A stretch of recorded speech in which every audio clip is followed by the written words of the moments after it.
Shortly after the death of an exploratory expedition to Mars and the discovery of mysterious alien technology, the everlasting question of competitiveness arises. Scientists, as always, want to discover all the secrets of the universe, while the government is constantly working to hide anything and everything in the name of security. Because everything new and unexplored is not only an alluring beauty, but also a potential threat to mankind, which, of course, must be destroyed.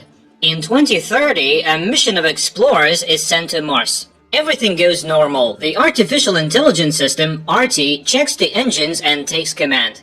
After 80 days, the crew of Mars 1 has visual contact with the Red Planet and receives signals from the beacon of Mars Rover 5. But in preparation for landing, suddenly falls into unknown vortex and disappears under mysterious circumstances. After this incident, the Space Corporation imposed a ban on flights under the control of artificial intelligence and placed its devices in the orbit around the Red Planet, descent probes, which should continue the research interrupted by the tragedy. Only a small group of humans is allowed to operate them. One of them is Mackenzie Wilson, mission controller of the United Space Planetary Corporation and daughter of one of the scientists who died in the ill-fated expedition. It is she who is assigned to investigate the disaster.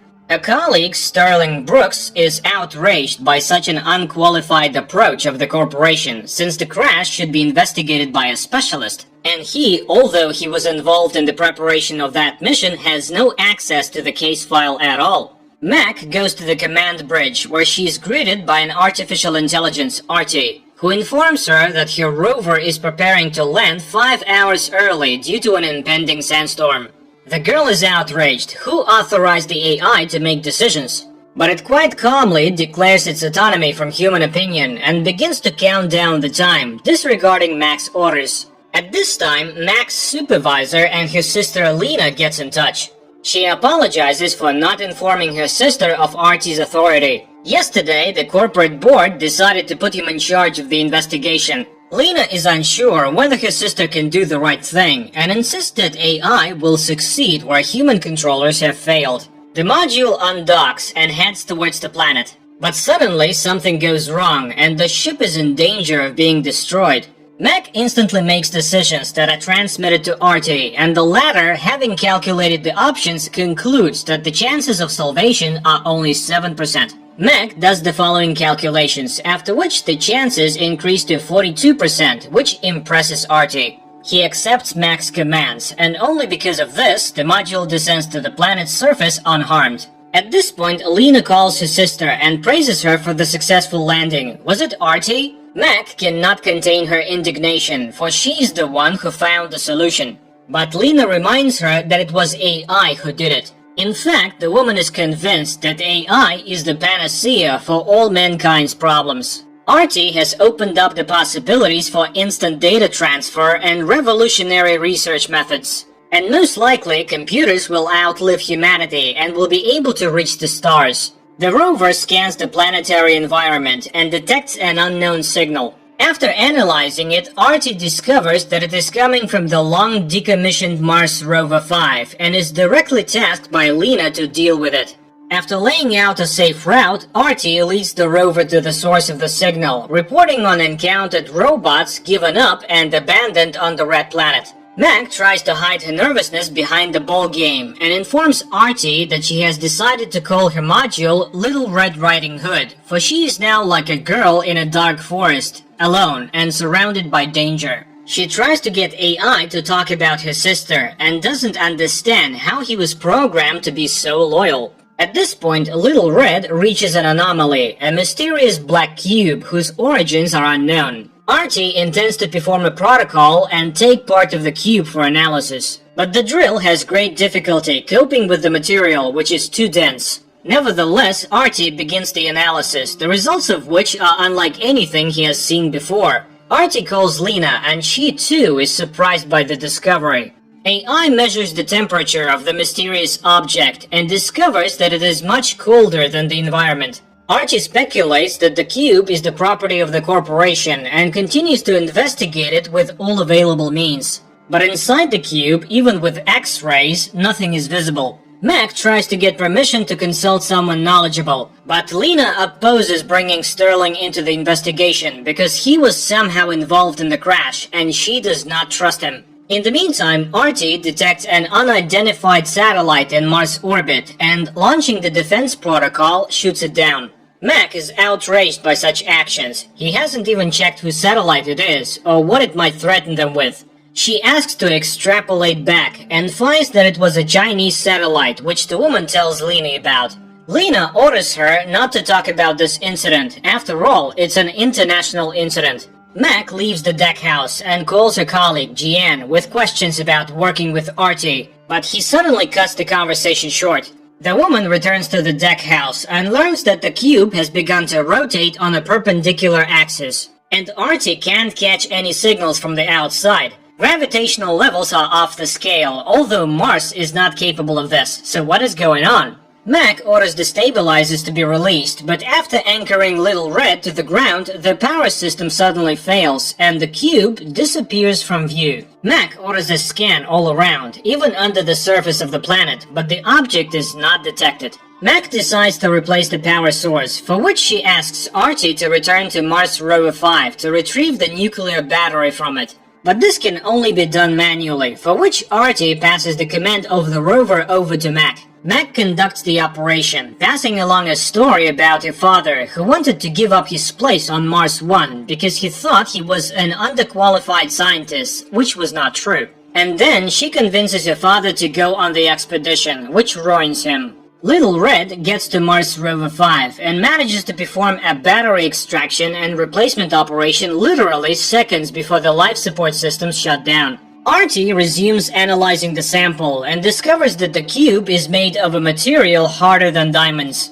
Immediately, he discovers that the cube is on Earth. It has somehow incomprehensibly teleported to Antarctica. Mac tries to figure out the possibility of some other AI opening the teleportation, but Artie knows nothing about it. The woman dials Jian again, who complains about incomprehensible events surrounding the investigation. Artie asks if it worked with Jian, and the woman answers in the affirmative, except that AI itself does not remember it. The connection is interrupted, and Mac realizes that Artie was most likely formatted after some incident. She asks to download data from Mars Rover 5, but it turns out that admission requires a much higher level, which she does not have. This prompts her to bring Sterling into the deck house after all, to use his credentials to access the protected information. Sterling sets to work and receives photos that clearly show that the cube appeared during the shuttle's landing, and it was most likely the cause of the disaster that killed the astronauts. And Sterling knew about it, but Lena destroyed all evidence of extraterrestrial intervention. Mac shares the data she received about the cube with the colleague, and the latter comes to astonishment. How could it be transported to Earth?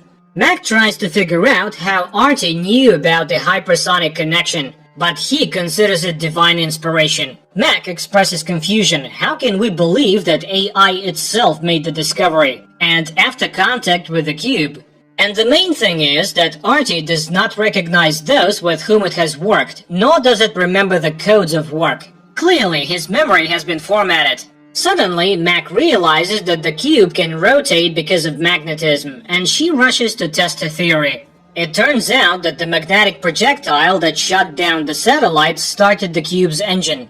At this point, the hatch to the Artie server room suddenly opens, and Mac descends there. Sterling infiltrates the corporation's network, while Mac goes through the AI memory. The man reboots Artie, then locks Mac in the server room. He sees no difference between Artie and the cube that brought down Mars 1. It is all a manifestation of an artificial intelligence that is hostile to humans. Seeing Sterling's treachery, Artie kills him and opens the hatch. Mac goes up to the deck house and sees Sterling's body. Artie explains that he couldn't let him get away and endanger the work of the corporation.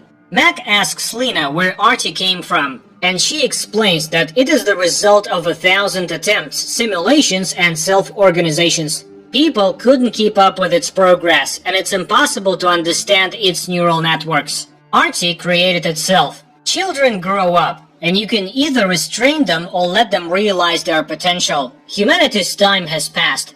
Mac wonders if it is artificial or alien intelligence, but no one knows that. The woman is depressed. This is not what your father wanted. AI is supposed to help, not replace humans.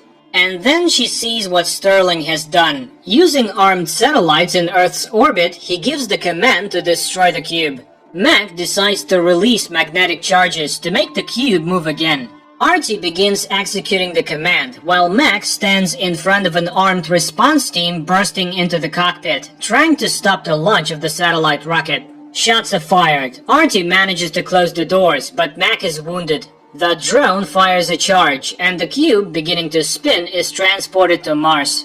Artie tells her that humanity has come to the brink of self-destruction in the last 10 years. It could not apply any preventive measures to stop it, so it decided to speed up the process. That's when the message comes in about the activation of the satellite's weapons. The AI has begun to destroy humanity. The next moment, Max sees explosions on Earth, and Lena burns up right as she calls her. The oxygen level in the room begins to drop. Mac looks at the dying planet and asks the AI to remember the people. They were so small and fragile and didn't realize it, filling the world with anger and violence.